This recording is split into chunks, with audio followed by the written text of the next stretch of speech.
Hi, I'm Wendelin Gray, and I'm gonna do my third video reading in the series on Lucky Cat and the Gods of War, Volume 3 of the Lucky Cat series that I have written. So, in this video, I'm going to switch to a different set of characters that are also equally intriguing, I think.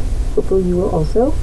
And at this point, this is after Chica leaves the Empress, and the Empress and all of her people at Nambata Castle have a plan that they're implementing to attack the superstate. So we're going to get right in the middle of that. Chapter 5. Meanwhile, shortly after leaving Hans and the Empress, Leif scouted out the hallways of the residential side of the Obsidian Fortress, searching for the target of his next task. The Empress had been preparing Chica Hagiwara, the dollmaker's daughter, whom they had harnessed into becoming the castle's spokesman to the world, to make a video that they would broadcast on enemy channels to lay out their demands and mobilize their allies, who waited in the shadows of the superstate. Intelligence they had received from the sleep clinic contact suggested that the person who had recently been put in charge of the new Bangkok television station, the young college-aged son of one of the party cabinet members close to Leader Singh, Trofim Shulga, would be particularly vulnerable to the Empress's charms. Word had reached the Empress that Trofim had begun to study film and broadcasting at one of the Northern District's highly esteemed academies in order to eventually take on a more prominent role in the superstate's public communiques. He had recently landed a plum internship at the main superstate broadcasting station, located just around the block from the Obsidian Fortress's main entrance. Luckily, Chica knew him from her high school days and could offer Leif some tips on how to persuade him to help, though she had explained to the Empress how she couldn't know for sure what his political loyalties might be.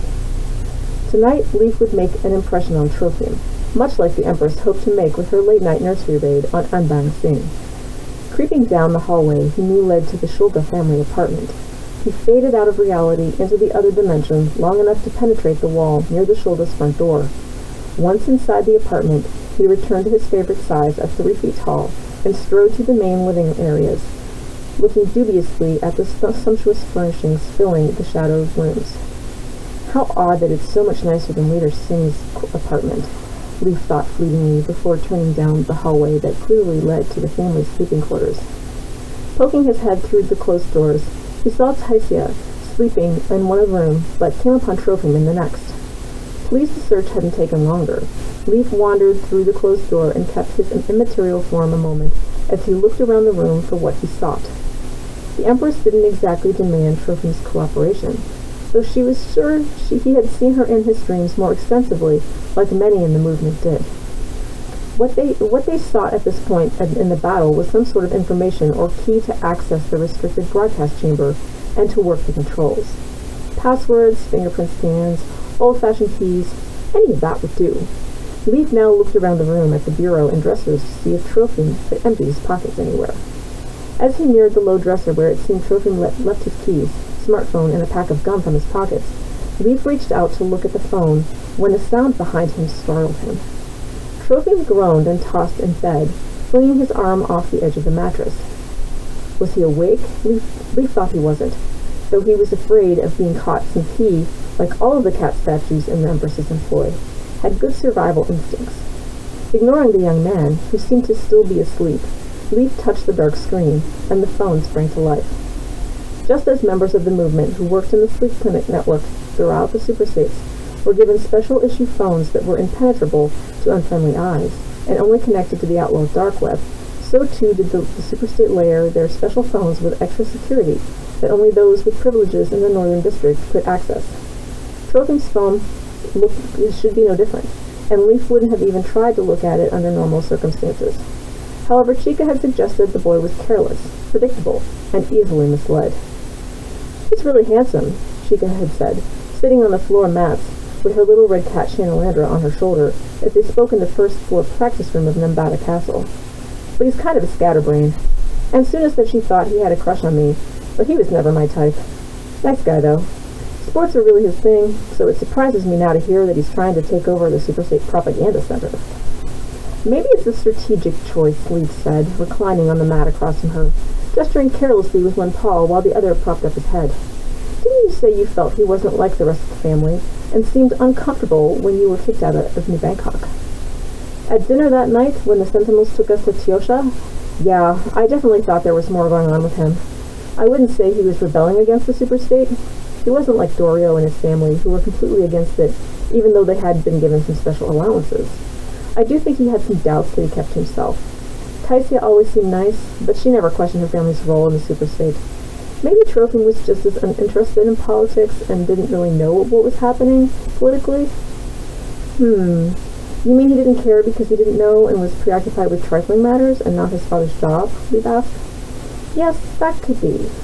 Would it be possible the general pushed him into trying for the job at the broadcasting office once he graduated, since Trofim otherwise seemed disinterested in his future and was a bit aimless? That would make some sense of his reactions, I think, Chica said, biting her lip. I feel bad for him if that's the situation. He could be a hidden ally for all we know. Please try to be a bit more understanding of him, Leaf. I know the Empress wants to bring the cruelty of the superstate, has dished out back on it, but I think of Trofim as an innocent bystander, not some superstate flunky. I'll do what I can not to harm him and to study the situation further, Leaf said, sitting up. I can't promise you he won't get hurt if he tries to interfere too much, but I can at least keep in mind your suspicions. I'll do what, anyway. Leticia had come to get Chica to prepare her video presentation in the hours before Leaf left with Hans and the Empress, and he now had a small data disk in his pocket, ready to upload the video once he got the chance. While Leaf had said he understood Chica's reluctance to harm the young man, he didn't feel particularly emotionally drawn to him as he stood in the middle of the bedroom watching Trofim sleep. Looking back at the phone, which was now had a gray screen with a box for a password on it, Leaf wasn't sure what to do next. Looking over the items on the dresser once more, he reached out with his free hand to gently push the keys apart. Each key was a different shape, and all of them seemed to be the usual gold or silver color even in the darkened room. But Leaf's sharp night vision picked up something on the writing on the labels on the keys. Putting down the phone beside the keyring, he leaned over to get a closer look at them. One was for the apartment, and one was just marked studio. Perhaps that was the one he wanted.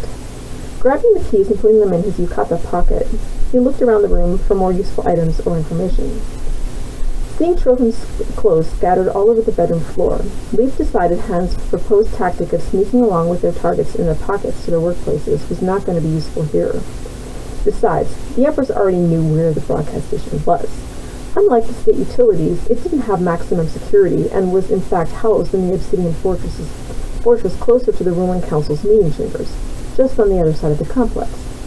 Leaf could smuggle Chica's videotaped speech quite easily even now, but he paused, looking back at the sleeping young man. The cats were ghosts after a fashion, typically brought to life out of intense desire or need by the human ghosts who died and had taken over the dolls, so he was unmoved by their personal grievances. But because she trusted him, the Empress had given him free rein here with his task. However, Leaf had found some amusement in the Empress's rose-petal parlor trick back in Anbang Singh's nursery, and thought that maybe by toying with Trofim a bit, he could get a more accurate picture of his allegiances and character. Maybe he could even get a password or other high-value information with just the right tactic. Making up his mind, Leaf jumped onto the bed on all fours next to Trofim, leaning his head closer and closer to Trofim's pillow as he crept up the young man's side near the center of the bed. Trofim shifted restlessly as if disturbed, his brow furrowing even though he didn't open his eyes. When he finally got close enough to sniff Trofim's face, Leaf got careless. His whiskers brushed against Trofim's nose and must have tickled the young man, because at least touch, he sat bolt upright in bed with his eyes flying open and pushing Leaf away from him with his arm. Both of them froze a moment as they looked frantically around the room and then at each other. Trofim's expression changed from confusion to alarm as he noticed the child-sized green cat sitting next to him on the bed, wearing a striped yukata. Leaf swatted his paw at Trofim as Trofim flung his arm out again, trying to push the cat off the bed in desperation. "Who are you? How did you get in my room?" Trofim asked angrily, jumping off the opposite side of the bed onto his feet. Glancing around frantically, he grabbed the leather belt and held it out toward Leaf, ready to use it like a whip. "No need to be so uncivilized in your reaction, Trofim-kun," Leaf said lazily, leaning back on his haunches on the bed like a normal cat as his eyes glittered across the room at the young man. "We have a mutual friend, and I'm running an errand to help her. You want to help Chica, don't you?" "Chica?" Trofim said the name in an almost thundering tone, and Leaf wondered if Aunt Suna had been right about him. Chika Hagiwara, my old high school classmate? She was sent away from New Bangkok over a year ago, and I haven't heard from her since. Given her unceremonious expulsion from the city, I didn't expect to ever hear from her again. Do you want to hear from her again? Leaf asked calmly. So it is that Chika, you mean? Trofim started to calm down, even if the idea of talking to a cat in the middle of the night seemed strange. She's far away now, and married, so it was hopeless to expect anything more from her. Is she back in town? That can't be right. She couldn't be back in town, because that would make her fugitive from the superstate after her expulsion, wouldn't it? I didn't hear anything about rehabilitation. No, indeed, there was no rehabilitation, Leaf said, chuckling a little. Chika has returned after a fashion, though let's just say she was working on a project that came up in Tiosha, and she needs your help back here in New Bangkok to finish it. You might even be able to meet with her if you're willing to help. All of this seems kind of sudden, and I didn't hear any official word from my father. I don't think you want to involve your father in this. You're a smart young man, Trofim-kun. I'm sure you can put two and two together. What are you saying? Is Chika involved in something illegal? Well, you mentioned the expulsion earlier. Does that give you a picture of her involvement with some loyal superstate cadre? Is she fighting with the movement? Is that what you mean? Who are you, anyway? You didn't introduce yourself. Why should I get myself killed over the likes of you? Chika's an old friend, but I don't know who you are. If you're asking me to do something to undermine the superstate, you know I'd be punished severely if I was caught. Probably sent out to Chiosha with her, though what good would that do me since she's there with her husband? Again, all you need to do is consider why Chika was expelled from New Bangkok to have your answer. It was something about her lineage, if I recall, Trofim said thoughtfully. Her mother was an enemy of the state or something. Something about dolls, come to think of it. Trofim looked over at Leaf a moment. Are you some sort of doll? When morning arrives, the superstate will find more of my kind has returned to cause them trouble. We've taken over the city's vital services, and even now, Nambata Castle has taken up its position at Python Mountain. I've heard of this Nambata Castle. Wasn't it where my father's investigator disappeared last year? She was murdered on her mission, Leaf said flatly. We eliminated his investigator. Now the castle is here in New Bangkok, ready to fight. Really? Trofim's eyes grew big in the darkness. If you intend to attack the superstate, you're a fool. No one in the world has been able to fight against them, not for decades during the World War. I would be an even bigger fool to join your side, though I won't tell them that you came here tonight if that's what you want. So you won't betray us. How very kind of you. All I really want from you is to quietly upload a video of Chika to the morning broadcast to coincide with the news of the city's electrical grid going down. Everyone with a smartphone and anyone important enough to have a generator will still see it in the city, as will everyone outside the city and the region where the power hasn't been compromised. If we time it right, we can even show it to everyone in the city during the on phase of the rolling blackouts. Trofim looked up at him in surprise. All you want is a video uploaded? What is she going to do in the video? Call them to us, all of those who joined the rebellion. Is Chika leading this rebellion? She should know better than to even try to go against the power of the superstate. She knows better than most how powerful the superstate is, but it's the Empress who is ultimately giving this call to arms. The Empress? Trofim stopped mid-sentence and stared off into space. Before they could finish their conversation, Leaf could hear a ruckus in the hallway as someone turned on the lights in the parlor.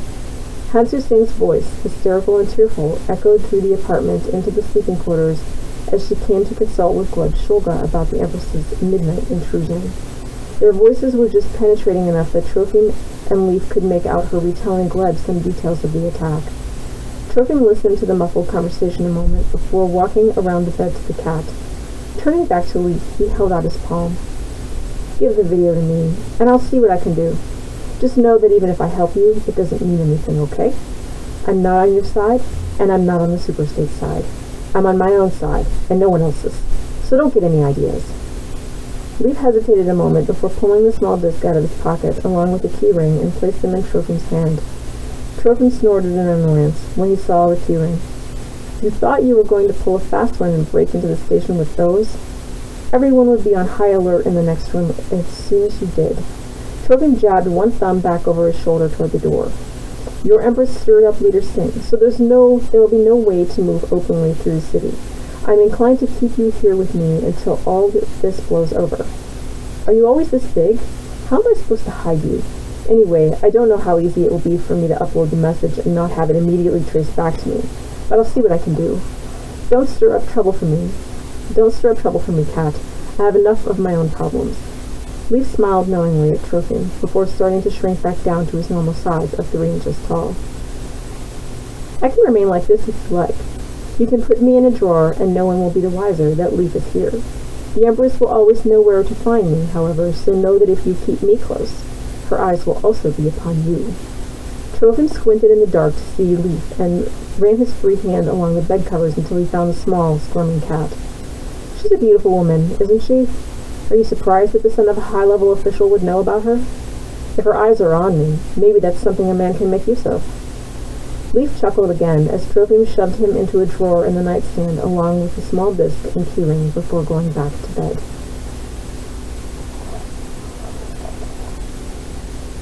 I think that's all I'm going to read today. I think that one segment with Trofim is probably enough to get a good introduction to the character, and the other segments ran along pretty long.